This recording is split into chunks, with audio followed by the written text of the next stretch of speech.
My name is Tomas Montoya. I'm an artist from Sacramento, California. I'm the director for the RCAF Centro Dos, Royal Chicano Air Force. That was founded by my father, Jose Montoya, and Esteban Villa. And the job of our art collective is to promote social justice through art and culture. In 1988, I was 8 years old, and my little sister was 4 years old. And my parents sat us down and explained to us the reasons that Cesar was fasting. It was to bring attention to the struggles that were going on for the farm workers, the rights that they were being denied, basic human rights. And my parents, growing up as farm workers in California, they knew firsthand some of the atrocities and the injustices that were rampant for the farm worker community. And so them explaining that to us, why it was important to acknowledge Cesar's sacrifice. It was also important for us to experience a small part of his sacrifice. So they asked us to sacrifice for one full day where we didn't eat any food, and it was in solidarity with Cesar's fasting, which lasted, I believe, over 30 days. I was 8 years old, and it was kind of almost like an adventure. It was something new. We were so used to having 3 or 4 meals a day with snacks, and so every time it was time to eat, we would ask to eat, and it was kind of a chance for my parents to reinforce why we weren't eating at that time, and it kind of gave us a view of what we take for granted in terms of eating, what we have to eat, the healthy foods that we do have to eat, and that we can eat basically whenever we wanted to. So it kind of had a twofold effect on us. Even at 8 years old and my sister 4 years old, we still talk about it, how that was probably the only time that we willingly stopped eating for when we could. Even though we could eat, we stopped. And so it was an awakening for us to see how a lot of things that we do take for granted.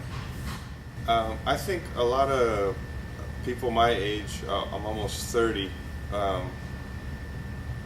if their parents were involved in the farm workers movement, or if they were farm workers themselves, they can't help but to be aware of Cesar Chavez and the struggle of the farm workers. I think as you move away from second and third generations that came from Mexico or were born in the United States,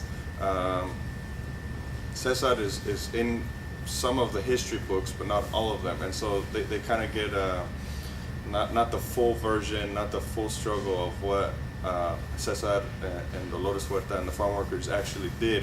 So I think it can work both ways, that sometimes the schools and the history that's in the history books is not the full story, and so the kids treat it kind of as a history lesson and not something that is taking place today, something that is continuing.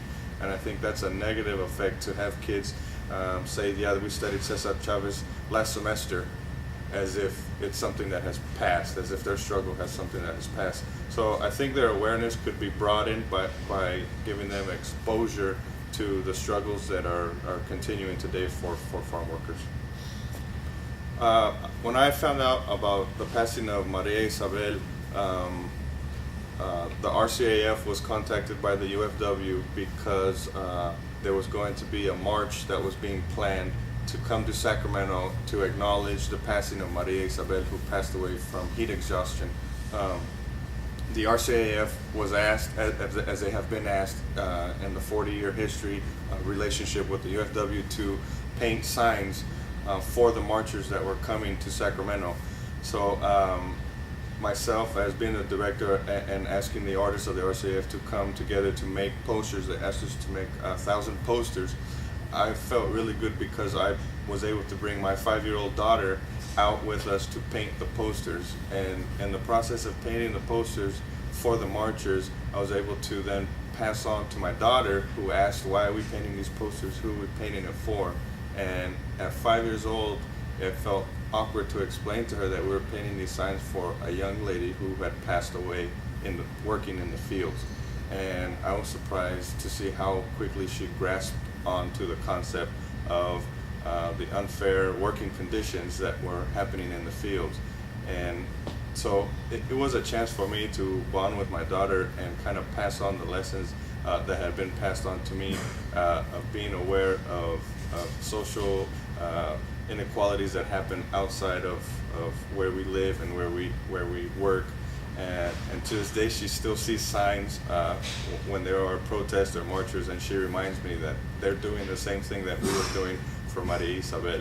So for me, it was a chance to pass on the ideas of getting involved actively politically when things happen in your community or outside of your community that you feel are not right.